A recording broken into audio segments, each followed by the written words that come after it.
I kind of want to find that now and just go back and Nothing could kind of relive. Nothing could recreate the nerve-wrackingness that idea had. So it sounds like we won't do that again. Well, it's not up to us, right? Yeah. The game's out. Someone could. Right, that's a good Now point. it's, What now happens- it's Ustream. Now it's Oh, yeah. Yeah, that's what happens true. now Yeah, is someone gets a YouTube pirated used copy, yeah. and they put it up even before the game is out. right. Yeah, I have memories of that too. Moving on. We'll be going over that in 2 years. Yeah. So I read in an interview with you recently how you always go back and play the Elder Scrolls games when you're preparing a new one. So what stands out about the game now when you're playing it? It's very, very hard to put down. I think we did a really good job of putting the carrot out there at every point and distracting you with stuff. So even if I go in, because I'll go back, I'll just play it to play it, just see what sticks out, see what's fun. But then even now, I will go back and see I'll forget how we solved a certain problem that maybe we're having now in Skyrim. I'm like, oh, I just want to verify what we did to solve this problem before.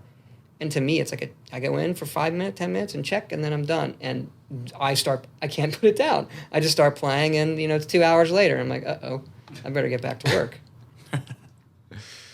Yeah, I mean, the thing that stands out to me whenever I think of Oblivion is like that first shot coming out of the sewer and just seeing that draw distance and being like, holy crap, like this is on a console. How late into the release did you even have a 360 to play with? Like, was that We had dev kits throughout 2005. Okay. But a real one Like a real one. that yeah. really worked was probably September. Okay. And it was... Well, and like final. Right. Because that was the big thing. It's always moving, that you code a certain way based on what the hardware does, and then you find out 2 weeks later, well, we had to tweak the hardware the way it handles that, and now it does this. And the programmers would be like, The other thing we did, so you could take a scene and you had the ability to test the renderer before that, but with what we do, we're doing a lot of stream. We're using every system pretty heavily. So when it comes to even the actual real speed of the DVD drive and the actual speed of the hard drive, and there are actually different DVD manufacturers. Right. And the stuff that you literally the data you put on the outside of the disk is moving faster, so you can load stuff on the outer ring of the disk exponentially faster than you can load things on the inside of the disk, if that makes sense. Yeah. So just in a game like Oblivion, where we're streaming this much and doing all those things, literally moving a piece of data further out on the physical disk would make parts of the game work. So needing the final box and seeing all of that, we had to have it. And even at that time, we were still, because we're dealing with unknowns, still holding out this hope that we would make the 360 launch. And there were parts of the game that looked like, yeah, we're making it. And then there were other parts of the game that looked like, no chance. And the fact that a game that size came out 4 months after the launch is pretty, I think it's pretty good. remarkable. Yeah. One of the things I was actually playing Oblivion last night, going through some of the favorite areas. I didn't remember some of the names. A Brush with Death was always the memory that comes to me first, because it's like it was the first side quest I ever did, and I was like, oh wow, here I am in this. Here's a painting. I'll click on it. Oh, now I'm in this new world. Pretty cool. And I also went back to the end of the game, the big battle between Martin and Dagon, and I couldn't help but think, oh wow, we've got this big dragon. Did that have any influence on putting dragons in Skyrim? Yeah, absolutely, it did. And the dragons are also something everybody always asks us about, and we've always wanted to have. But that visually, I think, was the first inkling, because I think for the time in Oblivion, that looks pretty cool on the screen. Pretty epic, huge. Yeah. And once you saw that, it was like, even though you think dragons are a cliche in fantasy, when one really drops in front of you, it's pretty impactful. Yeah. So, yeah, definitely.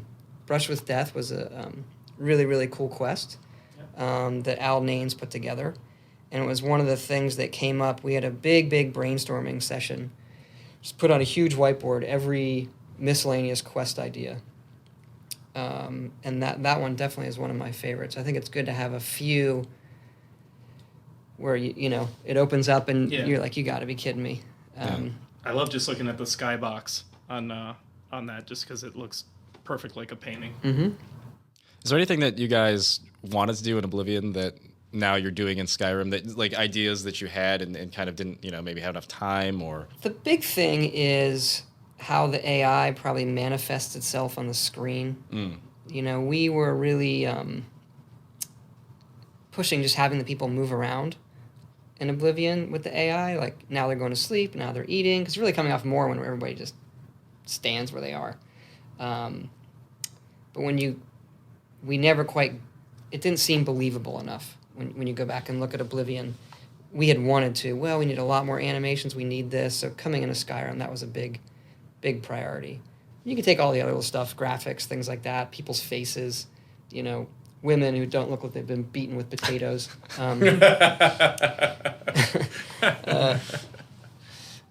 Can you be beaten with a potato?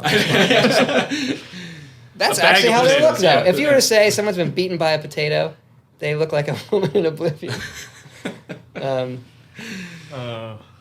the way, it might amuse you to know that really pisses Matt Hooper off. Like, how is it that Todd's games get all these awards and he has really ugly women? Like, the fact that he has ugly women doesn't come back to bite him in the ass at all. His games are still awesome. It's just totally not fair. Right. It's totally going against the We were industry talking standard, about yeah. attractive women and like all the whistles we were getting during the raids demo of good-looking women, and how I was talking about how Skyrim now has I don't know. really attractive women, but it really I don't cheesed know how Matt we- off. I don't know that we've It's completely what's on gotten the inside. I don't know that we've completely gotten a pass on that. I mean, most people complain about it, so. Well, So since Oblivion came out, how have things changed with the company? I mean, the company overall has grown a lot. If you include, Bethesda, ZeniMax, all the studios we have now. At that time, we were pretty much the only development studio, so there's a lot of pressure on us to deliver for the whole company.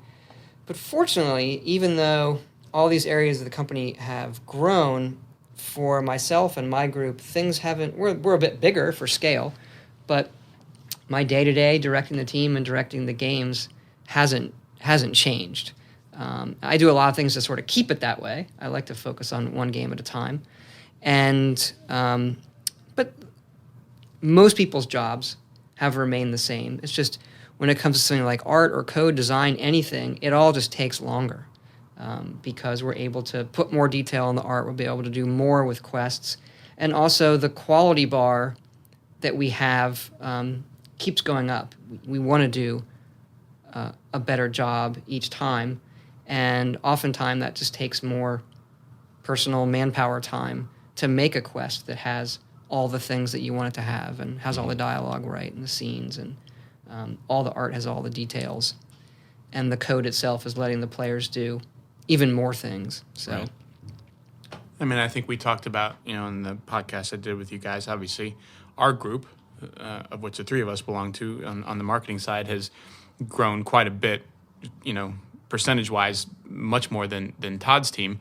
Obviously, we've got a lot more titles to handle, and my role has shifted from, being the primary caretaker of Elder Scrolls all the time, like that was the majority of what I did, to obviously still spending a lot of time in working on it and working with Todd and with you guys and everybody else on the Elder Scrolls. But, you've got in this, everything we else. got Brink, and we got Yeah. Hunted and Rage, and we just announced Prey 2. And, I've been working on stuff that we're doing in 2012 that we haven't announced yet. Like, there's just a lot more things to keep track of and keep up with than ever before. But, I think in a good way.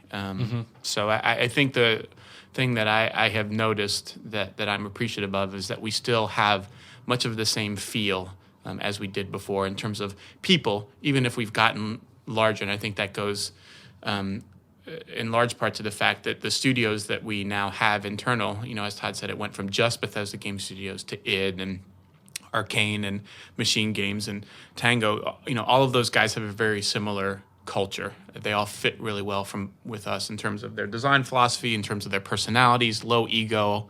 We just want to make great games, and I think that's kind of helped us keep that same feel, even though we've gone from whatever we were on Oblivion to what we are now, which is several times larger. right.